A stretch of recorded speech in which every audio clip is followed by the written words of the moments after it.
चतुर्वर्ण्य मया सृष्टम गुणकर्म विभागशः तस्य कर्तारमपि माम विद्य कर्तारम अव्ययम। नमस्कार मित्रों, ये जो श्लोक है भगवत गीता के चौथे अध्याय का 13वां श्लोक है, जिसे हम आज गहराई से समझेंगे। तो आइए सबसे पहले इसके अर्थ को समझते हैं। तो जो श्लोक है वो कहता है चतुर्वर्ण्य मया सृष्टम, अर्थात चारों वर्णों का सृजन मैंने किया। गुणकर्म विभागशः, अर्थात गुणों और कर्मों के अनुसार विभाजन करके। तस्य कर्तारम अपि माम, अर्थात उसका कर्ता भी मुझे। विद्य कर्तारम अव्ययम, अर्थात जानो अकर्ता अविनाशी। तो इस श्लोक में श्री कृष्ण कुछ ऐसा बोल रहे हैं जिसमें हमें एक विरोधाभास दिखता है। तो श्री कृष्ण यहाँ पर कहते हैं कि चारों वर्णों का सृजन मैंने किया, गुणों और कर्मों के अनुसार विभाजन करके। और यहाँ पर जो वर्ण है वो तो हम सभी जानते हैं कि जो हमारी जो समाज है उसमें जो चार वर्ण रहे हैं उनके बारे में बोला जा रहा है। तो ये हमारे गुणों से संबंधित हैं। तो श्री कृष्ण कहते हैं कि ये जो विभिन्न गुण हैं इनको मैंने ही सृजित किया, और तुम इस प्रकार से देखो तो इनका कर्ता मैं हूँ, किंतु वास्तव में मैं अकर्ता हूँ और अविनाशी हूँ। तो यहाँ पर जो विरोधाभास हमें देखने को मिलता है वो यही है कि यहाँ पर श्री कृष्ण कह रहे हैं कि मैं करता हूँ क्योंकि मैंने गुणों का विभाजन यहाँ पर किया है, किंतु वैसे मैं अकर्ता हूँ। तो ये जो कर्ता और अकर्ता दोनों के बारे में यहाँ पर श्री कृष्ण कह रहे हैं, वहाँ पर हमें एक विरोधाभास दिखता है कि ऐसा कैसे हो सकता है कि श्री कृष्ण जो हैं वो कर्ता भी हैं और अकर्ता भी हैं। यहाँ पर यदि आप तर्क का उपयोग करें तो यही बोलेंगे कि या तो आप कर्ता हो सकते हो या तो आप अकर्ता हो सकते हो, आप दोनों ही कैसे हो सकते हो। किंतु यदि आप इस बात को और थोड़ी गहराई से सोचें तो हम जानते हैं कि श्री कृष्ण जो हैं वो विष्णु के अवतार हैं, और विष्णु जो है वो वास्तव में वो शक्ति है जो कि इस संपूर्ण ब्रह्मांड को चलायमान रखती है। अर्थात विष्णु जो है वो ईश्वर हैं, और ईश्वर जैसा कि हम सभी जानते हैं कि सब कुछ ईश्वर ही है। और यदि ईश्वर सब कुछ है तो कुछ भी ऐसा नहीं हो सकता जो कि ईश्वर नहीं है।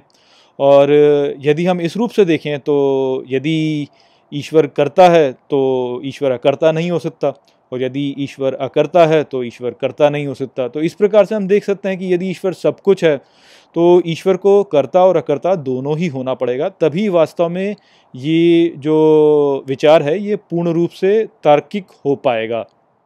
तो अब हमें यहाँ पे ये समझना है कि ऐसा कैसे हो सकता है कि ईश्वर जो है वो वास्तव में कर्ता भी है और अकर्ता भी है।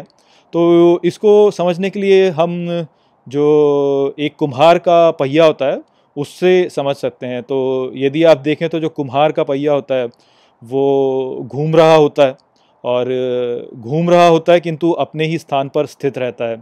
तो यदि आप उसे देखें तो आप यही कहेंगे कि ये कर्ता है क्योंकि ये घूम रहा है, किंतु यदि आप इसको इस प्रकार से देखें कि क्या ये कहीं जा रहा है तो निश्चित रूप से ये कहीं नहीं जा रहा है, ये वहीं पर स्थित है।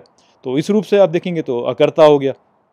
तो ईश्वर के लिए भी यही बात है जो कि लागू होती है कि यदि आप उसको स्वयं में देखें तो वो कर्ता हो जाता है, क्योंकि जैसे जो कुम्हार का पहिया है उसको यदि आप पहिए में ही देखें तो वो घूम रहा है, तो वो कार्य कर रहा है। किंतु यदि आप उसको पूर्ण परिपेक्ष में देखें तो वो कहीं नहीं जा रहा है। तो इस प्रकार से देखा जाता है वो कर्ता नहीं है। तो ईश्वर भी जो है हम जानते हैं कि संपूर्ण सृष्टि और इसके परे जो कुछ भी है, जो भी अस्तित्व में है, वो सभी वास्तव में ईश्वर है। तो उस रूप से यदि आप देखें तो जो भी कुछ घटनाएं इस सृष्टि में हो रही है वो वास्तव में ईश्वर द्वारा ही हो रही है। तो ईश्वर वास्तव में कर्ता हो गया। यहाँ पर जो भी वस्तु है उसका एक गुण है, और उस गुण के अनुसार वो इस संपूर्ण सृष्टि के साथ में सहभागिता करती है और अपने कर्म करती है। और लोग यहाँ पर अपने अपने गुण अनुसार, अपने अपने वर्ण अनुसार यहाँ पे कार्य करते हैं। तो वो जो आपस में कार्य कर रहे हैं उस रूप से देखा जाए तो ईश्वर करता है, क्योंकि उन सभी के भीतर भी ईश्वर ही है। तो वैसे तो ईश्वर कर्ता हो गया, किंतु यदि आप इस संपूर्ण सृष्टि को देखें तो ये संपूर्ण सृष्टि तो जैसी थी वैसी ही है और अविनाशी भी है। तो उस रूप से देखा जाए तो कोई भी कर्ता नहीं है, क्योंकि वो जो सृष्टि है वो तो वहीं की वहीं स्थित है, उसमें कोई परिवर्तन हो नहीं रहा है। अर्थात सृष्टि में भीतर परिवर्तन हो रहा है, किंतु संपूर्ण सृष्टि को देखा जाए तो उसमें कोई परिवर्तन नहीं हो रहा है। तो इस प्रकार से हम जब देखें तो हम समझ पाते हैं कि ईश्वर वास्तव में कर्ता भी है और अकर्ता भी है। तो वही संदेश है जो कि यहाँ पर श्री कृष्ण हमें दे रहे हैं। वो यही कह रहे हैं कि वास्तव में इस सृष्टि में सब कुछ ईश्वरी है, और ईश्वर उस रूप से देखा जाए तो कर्ता हो जाता है, क्योंकि उसके ऊपर जो हमारा नाम और रूप आता है, वो नाम और रूप के द्वारा ईश्वर कर्ता हो जाता है, और हमारे द्वारा ही वो वास्तव में कर्म कर रहा होता है। किंतु संपूर्ण सृष्टि को यदि देखा जाए तो वहाँ पर फिर कोई कर्ता नहीं है, क्योंकि सृष्टि कहीं पर भी नहीं जा रही है, वो वहीं की वहीं स्थित है। तो इसी विचार को हमें समझना है यहाँ पे। आशा करता हूँ कि मैंने आपको इस श्लोक को अच्छे से समझा दिया होगा। चलिए इसी के साथ इस वीडियो को यहीं पे समाप्त करते हैं। नमस्ते। वीडियो को अंत तक देखने के लिए धन्यवाद। यदि आपको ये वीडियो पसंद आया हो तो इसको अपने प्रियजनों के साथ में साझा करें और इस ज्ञान को और फैलाएं। यदि आपके पास कोई भी प्रश्न है तो मुझसे इंस्टाग्राम पर जुड़िए। वहाँ पर मैं हर शनिवार रात को एक लाइव Q&A सेशन रखता हूँ और आप मुझसे वहाँ पर अपने प्रश्न पूछ सकते हैं। जय श्री कृष्ण।